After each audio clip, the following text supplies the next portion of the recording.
Vamos a meternos de lleno en una acción militar de Estados Unidos en el Caribe que fue, cuanto menos, dramática y súper controversial. Un incidente que ha dejado más preguntas que respuestas. Y que, miren, empezó con una declaración muy fuerte y terminó envuelto en un mar de dudas. Y todo arrancó así, con esta frase del entonces presidente de Estados Unidos que fue como el mundo se enteró de lo que había pasado. Una declaración que no solo confirmaba una operación letal, sino que de una vez la convertía en una advertencia muy directa. Ok, entonces, para entender todo el lío que se armó, lo primero es, a ver, ¿qué fue lo que dijo el gobierno de Estados Unidos? ¿Cuál es la versión oficial de los hechos? El hecho central, según lo que anunció la Casa Blanca, es este. Una lancha pequeña que había salido de Venezuela fue atacada y destruida. Y ojo, aseguraron que la orden vino de arriba, directamente del presidente. Y luego, el número de víctimas, 11. Pero, cuidado, no se refirieron a ellos como sospechosos ni nada por el estilo. No, la etiqueta fue categórica. Terroristas en acción. Y claro, ¿cuál es la justificación para una acción tan letal?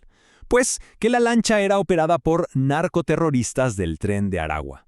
Y esto es clave porque justo unos meses antes Estados Unidos ya había designado a esta banda criminal como una organización terrorista.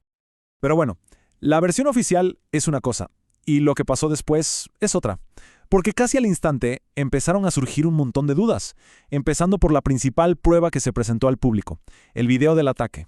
La pregunta que lanzaron las autoridades venezolanas fue directa y retumbó en todos los medios. A ver, ¿ese video de la explosión es real o es algo creado digitalmente? Y con esa duda sobre la mesa, varias organizaciones se pusieron a investigar.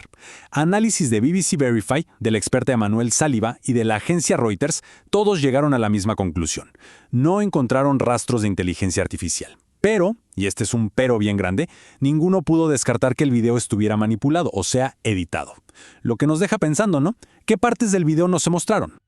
Ok, lo del video es un tema, pero es solo la punta del iceberg, porque la siguiente gran pregunta es quizá todavía más pesada. ¿Esto que se hizo fue legal según el derecho internacional? Y aquí es donde chocan dos mundos. Por un lado, está Estados Unidos defendiendo la operación como un tema de seguridad nacional, y por el otro, están los expertos que lo califican como una posible ejecución extrajudicial arbitraria, o sea, una violación de los derechos humanos.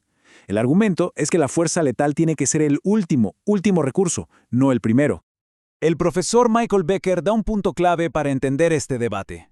Él explica que ponerle a alguien la etiqueta de narcoterrorista no lo convierte automáticamente en un objetivo militar legal. Son dos cosas distintas. Y todo esto nos lleva a la que quizás es la incertidumbre más grande de todas, la propia embarcación, lo que llevaba y, lo más importante, las personas que iban a bordo.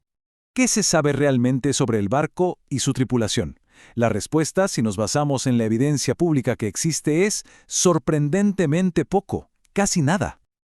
A ver, vamos a comparar lo que se dijo con lo que se vio.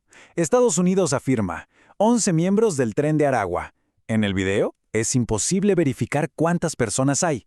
La Casa Blanca afirmó llevaban mucha droga. En las imágenes, no se puede identificar la carga. El vacío entre lo que se dice y lo que se puede probar es enorme.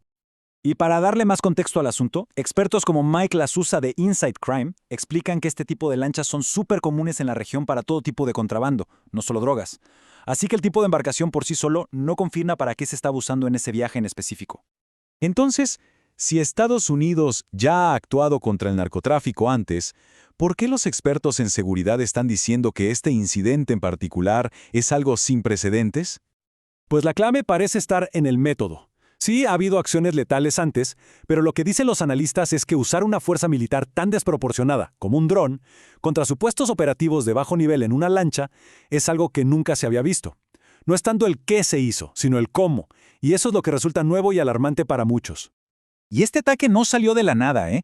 Fue la culminación de meses de escalada. Miren la secuencia. En febrero se designa al Tren de Aragua como organización terrorista.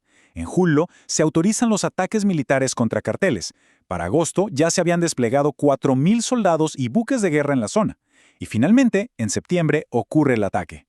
Cada paso fue preparando el escenario para esta acción. Al final, Todo nos deja con las mismas preguntas que ahora exigen los grupos de derechos humanos. ¿Quiénes iban realmente en esa lancha? Y sobre todo, ¿qué justifica usar la fuerza militar letal sin un juicio previo? La búsqueda de respuestas, en un caso que pone a prueba los límites de la guerra contra las drogas, parece que apenas comienza.